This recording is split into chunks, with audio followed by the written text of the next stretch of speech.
Hello everyone and welcome back to another review of the Bittersweet Candy Bowl. Today we will be taking a look at Chapter 15, Aftermath, which is exactly what the title suggests. We begin with Mike attempting to fall asleep. He is thinking back to the kiss he shared with Lucy, and it seems to be all that he can think about, despite the warning Lucy gave in the previous chapter. At first, he dreams he gets hit on the nose with a paddle ball.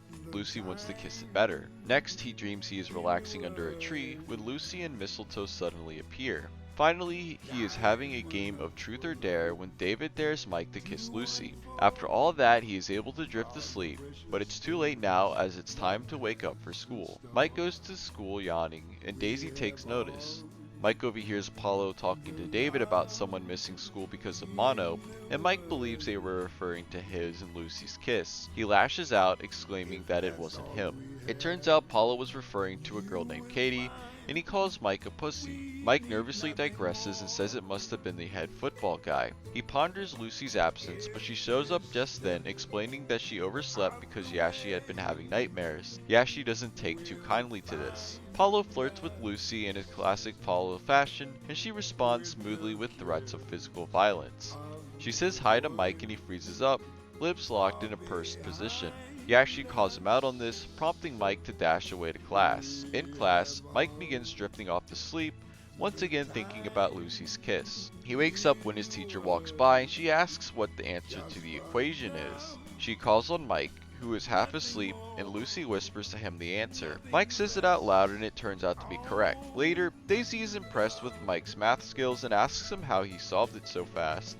Yashi blurts out that Lucy had told him the answer and calls Daisy a whore to boot. As it turns out, Mike is bad at math and Lucy is able to whisper so quietly that only Mike can hear, a clever way of reincorporating his sensitive hearing. She demonstrates, but Mike is too enthralled by her looks to listen. Daisy asks what she said, and Mike responds with, "So pretty." He quickly tries to digress by reverting the compliment to Daisy, commenting on her hair. Yashi calls her a whore as Lucy looks over annoyed.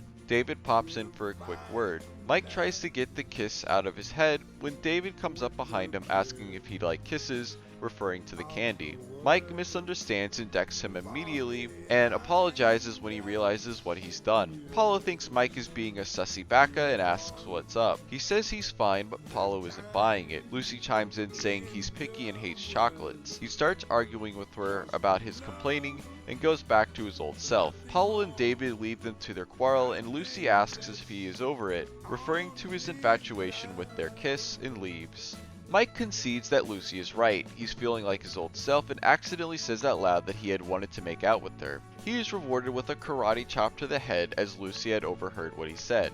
Aftermath is an interesting but short look at the feelings between Mike and Lucy. While Mike hadn't really shown romantic interest in anyone, save for maybe a brief moment in Chapter 2, this gives us a peek as to what things may be like if he was truly smitten by someone. However, this chapter later gets retconned or recontextualized twice over, with the arrival of Sandy as a character, and Lucy thinking back to a night where Mike had confessed his feelings for her. It also goes to show how close Lucy and him are, as she knew exactly what was going on with him, while the others were left scrambling to figure it out. It's just a shame this concept never got fully expanded upon. The awkwardness of having feelings for someone who you've been friends with for so long. It feels like the authors were trying to retract the will they won't they trope to continue its use moving forward. Thank you guys for checking out this review, and I'll see you all next time.